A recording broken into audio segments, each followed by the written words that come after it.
Did you know ASBN, America's Small Business Network, is now available on your TV? That's right. ASBN is now streaming on Roku, Apple TV, and Fire Stick, and available for download in the App Store.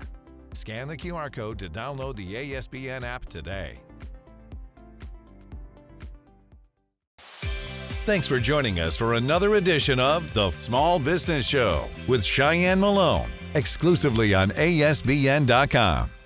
Hi everyone, I'm Cheyenne Malone. You're watching another edition of the Small Business Show exclusively right here on ASBN.com and now streaming on Roku, Fire TV, and Apple TV. Artificial intelligence is rewriting basically the rules for businesses by helping entrepreneurs with time-saving marketing and sales.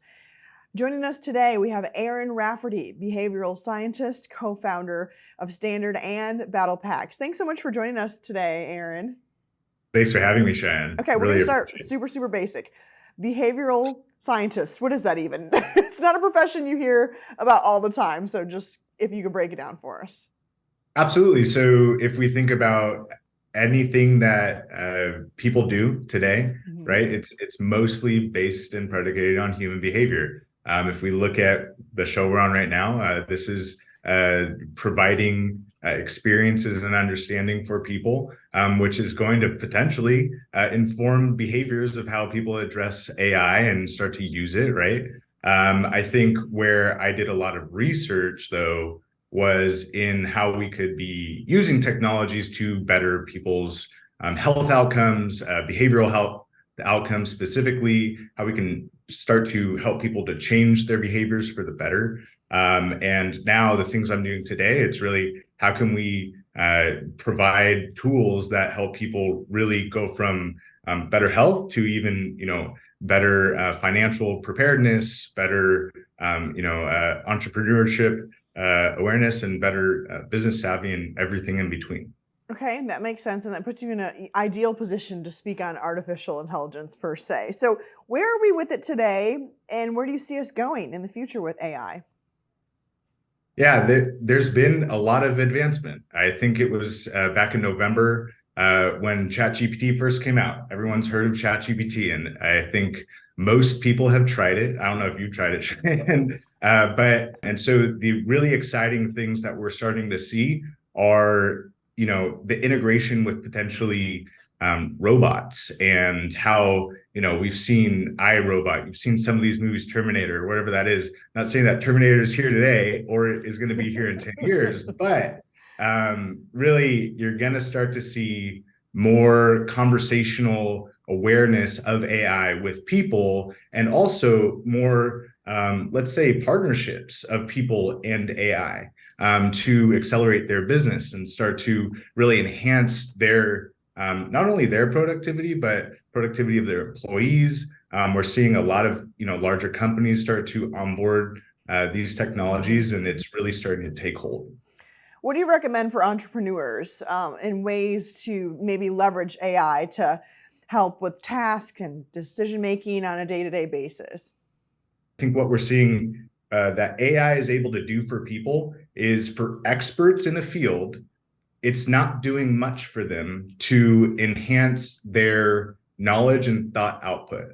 However, for people that aren't experts, you're able to actually close that gap in the expertise leveraging AI.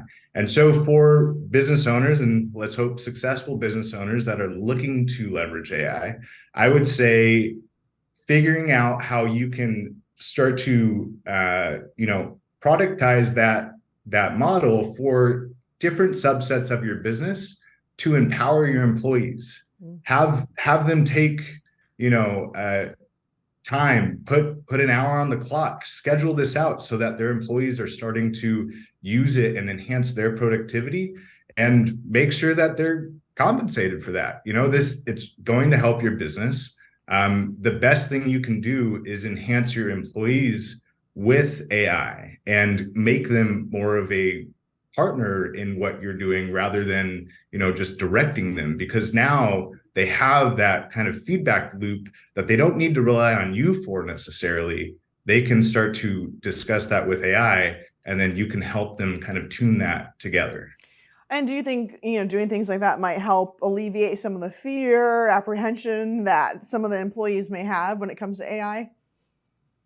I actually do think so. So if I'm an employee at a company, then when I start to use these tools and I'm empowered by my boss, my superior to use them, I'm going to start to see that, I actually am even more capable than I ever thought I was, right? And I might not need this job. Now, an employer might not, be excited to hear that part. But I think when you start to see empowered employees and the fact that you empower them to do that, you start to build partnerships with your employees. And I think that is the path that we're going on where, it's not this employee-employer relationship. We're all partners in this together and we can all win together and we can all lose together. How do you think AI has and will continue to transform traditional business practices? Yeah, some of the things that we're doing today and what we're seeing. I kind of alluded to it, but some of these bigger companies, IBM, Accenture, even Amazon, some of these large companies, they're starting to put a lot of time and money into empowering their employees to be leveraging these models and building proprietary models for their employees to access the knowledge database that all these companies hold, so that it's actually a smoother process. If employee A has a question for department X, now that data and that repository of information is in one center, and you can just have a conversation with the chatbot and get that information. And if you start to think about where that takes us, especially for really large businesses, 10,000 plus employees, you start to really streamline the productivity. If you have international locations, and Microsoft would be one of these, you can start to have a direct translation between business units, not even, in terms of rhetoric or anything like that, really in terms of language. We're starting to see a really smooth language translation. Now, if we look at small business, it's going to be something that you're able to compete at a much greater level. If we looked at, the internet boom, early 2000s, that was predicated by small business, mom and pop, being able to go online and compete with large retailers. And when that happens, you can access, essentially the globe in terms of customer base. Now we have potentially the same knowledge base that these large companies do, but now for the smaller companies. And that's a really exciting time, because just like for the experts that are not going to get as much value out of AI that the lesser experts would, these large companies that they already have spent all the money to get, the proprietary tech stacks and the proprietary knowledge and data, now it's potentially accessible to these mom and pop shops, and now they can compete with them. Aaron, any challenges that entrepreneurs should be aware of when they're trying to integrate AI into their business operations? AI is not going to solve all of your problems. There's certain things that AI does a really good job. We have conversations with entrepreneurs, actually real estate agents, brokers, commercial real estate. That's one of the business units that we have. And they're using things like ChatGPT today to solve their sales process. And it's not that great, right?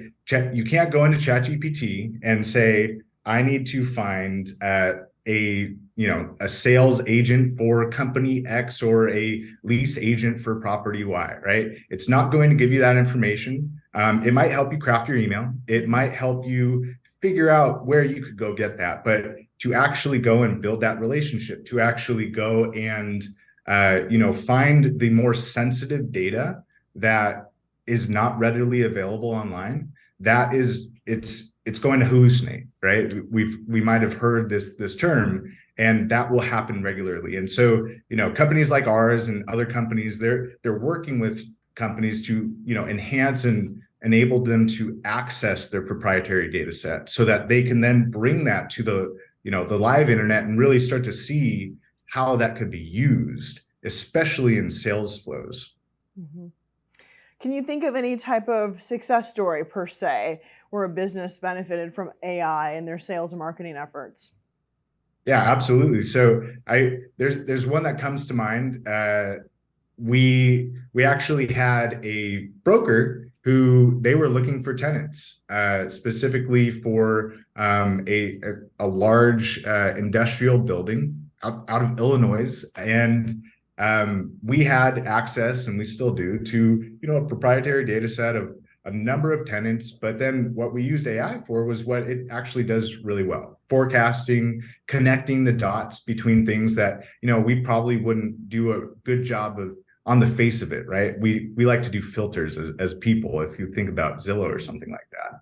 And now when you bring all this data in and you connect that to someone's email, someone's phone number, the company directory, you're able to then not only connect the dots between the type of tenant that would actually want to move into that location, but then you're also able to facilitate the whole process from end to end in terms of the energy that's required to initiate that conversation, to continue that path forward. And eventually, for this particular client, we're looking at a closed deal, and that's a lot of money for him. But for others in the space and outside of this, we're seeing a lot of opportunity in that sales cycle.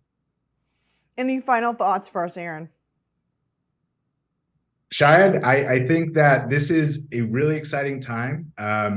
Every week we're seeing new updates. We are. I think, especially with small businesses, it's really important that understanding you have probably the most proprietary thing out there, which is the data and the relationships. That's something that OpenAI doesn't have. And to be able to execute on those things using these engines, that's the really exciting thing that we have the capability as small business owners to do. And really, don't take that lightly, because that is extremely valuable. Sure. All right. I got it. Aaron Rafferty, behavioral scientist, co-founder of Standard and BattlePACs. Thanks so much for your expertise and joining us and your time for today. Thanks so much, Cheyenne. And thank all of you for watching the Small Business Show right here exclusively on ASBN.com and now streaming on Roku, Fire TV, and Apple TV. Thanks for joining us for another edition of The Small Business Show with Cheyenne Malone, exclusively on ASBN.com.